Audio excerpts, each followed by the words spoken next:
Eco Tejas world class electric bike అతి తక్కువ ధరలోనే।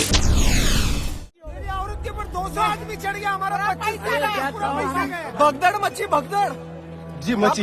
आधे घंटे तक पुलिस नहीं थी। जी मैं भी यही था। मरते मरते लोग बचे।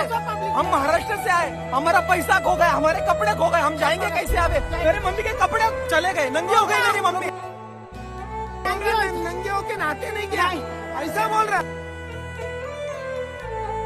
उसको बोलिए तेरी बीवी को नंगी पिलाए, जब जाने नंगा क्या होता है। ऐसा जवाब दे रहे हैं। क्या बोला? वहाँ पर मैं जाके बोला नंगी हुई तो क्या हो गया? మౌని అమావాస్య సందర్భంగా ఈరోజు మహాకుంభమేళకు భక్తులు భారీగా చేరుకుంటున్నారు. భక్తులు సాధువులు ప్రయాగ్రాజ్లో పుణ్యస్నానాలు చేస్తున్నారు.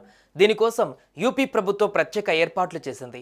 అధికారులు నిరంతరం ఏర్పాట్లను పర్యవేక్షిస్తున్నారు. అయినప్పటికీ ఘోర విషాదం చోటు చేసుకుంది. మహాకుంభమేళ ఆపై మౌని అమావాస్య ఇవాళే ప్రయాగ్రాజ్లో పుణ్యస్నానం ఆచరించాలన్నది భక్తుల ఆరాటం. అందులోనూ సంగం ఘాట్కు వెళ్లాలన్న ప్రయత్నం. ఈ క్రమంలో తొక్కిసలాట జరిగింది. అక్కడి తొక్కిసలాటలో చాలా మంది ప్రాణాలు కోల్పోయారని సమాచారం.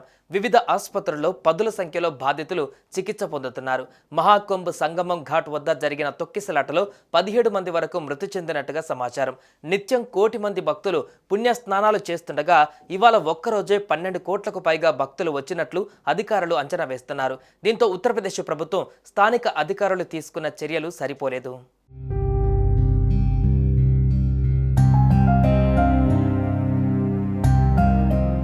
70 ఏళ్ల కిందట మౌని అమావాస్య రోజు ఘోర సంఘటన జరిగిందట.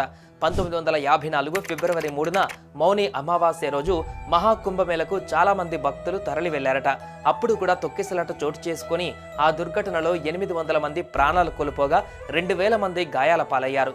అప్పుడు మహాకుంభమేళలో ఒక ఏనుగు అదుపు తప్పి భక్తులపైకి దూసుకురావడంతో తొక్కిసలాట ఘటన చోటు చేసుకున్నట్లు అప్పట్లో వార్తలు వచ్చాయి. 1986 ఏప్రిల్ 14వ తేదీన కుంభమేళ సందర్భంగా అప్పటి ఉత్తరప్రదేశ్ ముఖ్యమంత్రి వీర్ బహదూర్ సింగ్ తో పాటు ఆయన పలు రాష్ట్రాల సీఎంలు ఎంపీలను తీసుకుని హరిద్వార్లో పుణ్యస్నానాలకు వెళ్లారు. వీఐపీలు ఎక్కువగా రావడంతో భక్తుల రద్దీని నియంత్రించడంలో పోలీసులు భద్రతా సిబ్బంది అడ్డుకోలేకపోయారు. ఆ రోజున జరిగిన తొక్కిసలాటలో 200 మంది ప్రాణాలు కోల్పోయారు. దీంతో అప్పటి ప్రధాని జవహర్లాల్ నెహ్రూ రాజకీయ ప్రముఖులు కుంభమేళని సందర్శించడానికి వెళ్లారంట. ఆ ఘటన ఇప్పటికీ భయాందోళనకి గురిచేస్తుంది.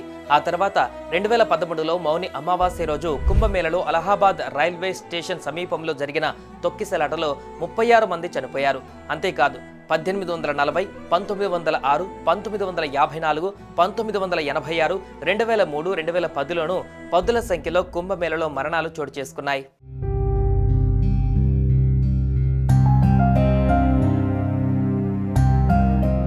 హిందువులకు మౌని అమావాస్య అంటే చాలా సెంటిమెంట్. ప్రతి నెల అమావాస్య తిథి వస్తుంది. పుష్యమాసంలో వచ్చే అమావాస్యను మౌని అమావాస్య అంటారు. ఆ రోజు చాలా పుణ్యతిథి. పుణ్య నదులలో స్నానం చేసి పితృదేవతలకు తర్పణాలు వదిలితే ఉత్తమ లోకాలకు చేరుకుంటారని పురాణాలు చెబుతున్నాయి. హిందూ పురాణాల ప్రకారం కాకి, నీటిలో ఉండే జీవరాశులు, అగ్ని, గోమాతలను పూర్వీకులకు సంబంధించినదిగా భావిస్తారు. అందుకే ఎవరైనా చనిపోయినప్పుడు పెద్దలను తలుచుకుంటూ కాకి పిండమని సంబోధించి కాకులకు ఆహారం పెడతారు. మౌని అమావాస్య రోజున కొన్ని ప్రత్యేక ఆహారాలు తయారు చేసి పెట్టాలి. ఒకవేళ కాకులు లేకపోతే దగ్గరలో చెరువులు కానీ నదులు కానీ ఉంటే వాటిలో కలుపుతారు. అది కూడా అందుబాటులో ఉన్న ఆవుకు పెట్టడం కానీ అగ్నిలో ఇతం చేయడం కానీ చేస్తుంటారు. మౌని అమావాస్య రోజున పితృదేవతలకు నువ్వులు, నీళ్లు కలిపి తర్పణాలు వదిలిపెట్టడం వలన పితృదేవతల అనుగ్రహంతో పాటు శనిదేవుడు, శివుడి అనుగ్రహం లభిస్తుందని పురాణాలు చెబుతున్నాయి.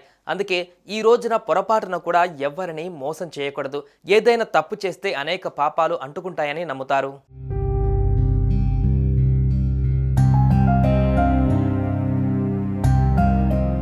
మహాకుంభమేళలో అమావాస్య రోజున నిర్వహించే స్నానాన్ని అత్యంత పవిత్రంగా భావిస్తారు. షాహీ స్నానం నిర్వహించే తేదీల్లో నాగసాధవులు, అఖాడలు భారీ ర్యాలీగా నది తీరానికి చేరుకుంటారు. అమృత స్నాన దినాలలో అదే ఆకర్షణీయమైనది. అయితే సూర్యుడు, చంద్రుడు, బృహస్పతి ఒకే రేఖలోకి రావడం వల్ల పవిత్ర నదుల ఆధ్యాత్మిక శక్తి మరింత ద్విగుణీకృతం అవుతుందని భావిస్తారు. హిందూ క్యాలెండర్లోని మాఘ కృష్ణ అమావాస్య రోజున మౌని అమావాస్య వస్తుంది. అమృత స్నాన దినాలలో మౌని అమావాస్య స్నానమే ప్రత్యేకమైనదిగా భావిస్తారు. ఈ రోజున పవిత్ర నదీ జలం అమృతంలా మారుతుందని చెబుతుంటారు. మౌని అమావాస్యను సాధువులు స్నానం చేసే రోజు అని కూడా చెబుతారు. సాంప్రదాయకర రీతిలో మౌనంగా మౌని అమావాస్య రోజున స్నానాన్ని ఆచరిస్తారు.